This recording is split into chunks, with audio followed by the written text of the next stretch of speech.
Hi hello everyone, আমি পূজা। West Bengal Cooch Behar শহরের ছোট্ট একটি গ্রামে আমার বাড়ি। কাজের সূত্রে উত্তরপ্রদেশের নয়ডাতে থাকি। যে আদরে রাখে তার কাছে সকল আবদার সাজে, আর যত্ন করলে একটা মরা গাছও জীবিত হয়ে ওঠে। আর তোমরা তো সবাই জানো, অযত্নে একটা ফুলও নষ্ট হয়ে যায়। তবে আমিও একটা শিক্ষা পেলাম, নিজের মূল্য কমিয়ে কখনো কারোর প্রিয় হওয়া যায়। আর ভালোবাসা সেটা তো আরো দামি জিনিস, যাকে তাকে দেওয়া যায়। তো বন্ধুরা, তোমরা সবাই কেমন আছো? আশা করছি খুবই ভালো আছো। তো আমার আরেকটি নতুন ব্লগে তোমাদের সবাইকে ওয়েলকাম। চলো তাহলে আজকের ব্লগটা শুরু করা যাক। আর সকাল সকাল ঘুম থেকে উঠেই ভেবেছিলাম আজকে আমি একটু ছাদে যাব।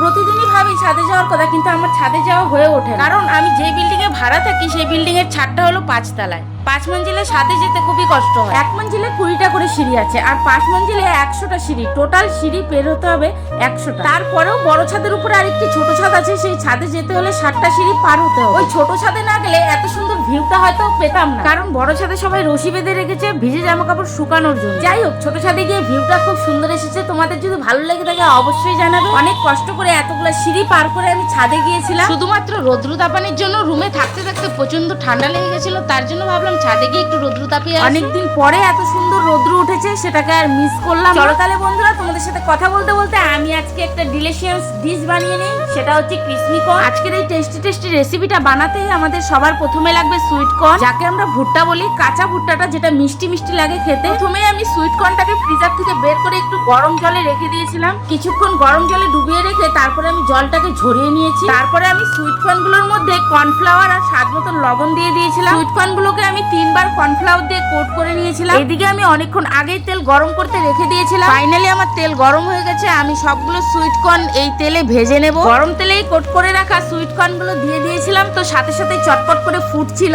আমি একটা ঢাকনা দিয়ে ঢেকে দিলাম। 2-4 মিনিট ঢেকে রাখার পরে কিছুক্ষণ পরে আমি ঢাকনা সরিয়ে নিয়েছিলাম। ঢাকনা সরিয়েই দেখি আমার ক্রিসপি কর্নগুলো হওয়ার পথেই। আমি টেস্ট করে দেখলাম লবণের পরিমাণটা একটু কম লাগছিল, তাই আর একটু লবণ দিয়ে একটু নেড়েচেড়ে মিশিয়ে নিলাম। সুইট কর্নগুলো ফ্রাই করতে বেশি একটা সময় লাগে না, কিন্তু একটু ভালো করে ভাজতে হলে, একটু লাল লাল করে ভাজতে হলে একটু সময় লাগবে। যতটা সময় নিয়ে ভাজবে ততটাই ক্রিসপি হবে আর খেতেও দুর্দান্ত লাগবে। 3-4 মিনিট ঢাকনা দিয়ে রাখার পরে তারপরে তোমরা ঢাকনাটা সরিয়ে ফেলতে পারবে। তারপরে আর এই সুইট কর্নগুলো ফোটে না চটপট করে। যদি শুরুতেই তোমরা ঢাকনা দিতে ভুলে যাও তাহলে সবগুলো কর্ন কড়াই থেকে চটপট করে ফুটে বাইরে পড়ে যাবে।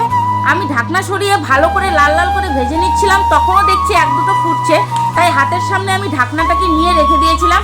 তো ভালো করে নেড়ে চেড়ে লাল লাল করে ভেজে নিলাম। কর্নগুলোতে হালকা লাল লাল ভাব চলে আসলেই তাড়াতাড়ি করে উঠিয়ে নিতে হবে, নাহলে সম্পূর্ণ জ্বলে যাবে। আমি অল্প অল্প করে অনেকটা সময় নিয়ে এই সুইট কর্নগুলোকে সুন্দরভাবে ক্রিসপি ভাবে ভেজে উঠিয়ে নিচ্ছি।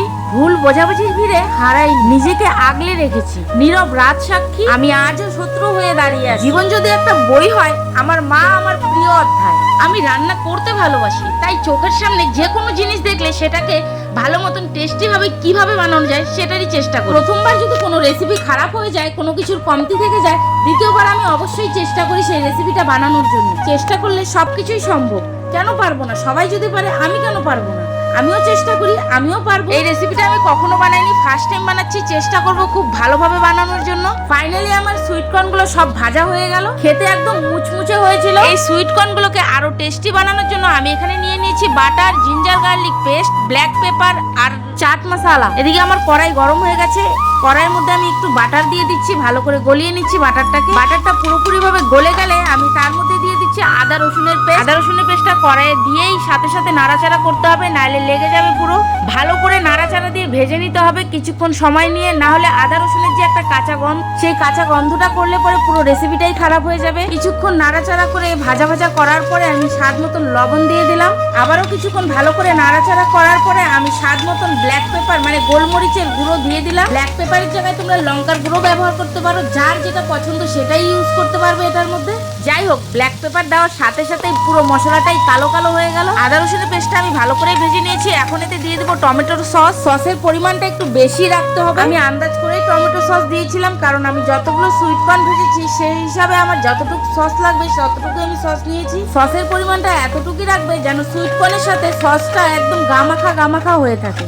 কড়াইয়ে সসটা ঢেলে একটু নাড়াচাড়া করে সবগুলো সুইট কর্ন এই কড়াইয়ে দিয়ে ভালো করে নাড়াচাড়া করতে হবে। কিছুক্ষণ ভালোভাবে নাড়াচাড়া করলে সুইট কর্ন গুলো সবগুলো সসের সাথে একদম গামাখা হয়ে সুন্দর করে মিশে যাবে। 2-4 মিনিট ভালো করে নাড়াচাড়া করেই তোমাদের রেডি হয়ে যাবে ক্রিসমি কর্ন। এই ক্রিসমি কর্নটা খেতে অনেকটা খাট্টা মিঠা নমকিন টাইপের লাগবে। আমার তো খেতে ভালোই লেগেছিল, আশা করি তোমরাও বানিয়ে ট্রাই করো, তোমাদেরও খুব ভালো লাগবে। তো বন্ধুরা, ভিডিওটা কেমন লাগলো অবশ্যই কমেন্ট করে জানিয়ে দিও। তো ফাইনালি আমার ক্রিসমি কর্ন রেডি হয়ে গেল, তোমরাও একবার বাড়িতে ট্রাই করো, আশা করি খুবই ভালো লাগবে। আমার এই মিনি ব্লগটা যদি তোমাদের ভালো লেগে থাকে অবশ্যই পাশে থেকো। তোমরা পাশে থাকলে আরো নতুন নতুন ব্লগ নিয়ে আমি আবারও চলে আসবো। তোমাদের সাথে রেসিপিটা শেয়ার করতে করতেই আমার ফাইনালি রেসিপিটা তৈরি হয়ে গেল। এখন আমাদের খাওয়ার পালা। এই হলো রেসিপির ফাইনাল লুক। বন্ধুরা, তোমাদের কেমন লাগলো রেসিপিটা অবশ্যই কমেন্ট করে জানাবে। আমার তো খুবই ভালো লেগেছে, খেয়ে খুবই টেস্টি ছিল। তোমরাও একবার রেসিপিটা ট্রাই করে দেখো। আজকের মতন মিনি ব্লগটা এখানেই শেষ করছি, বেশি বড় করছি না। তোমরা সবাই সুস্থ থেকো, ভালো থেকো, দেখা হচ্ছে নেক্সট ব্লগে। আজকের মতন বাই বাই।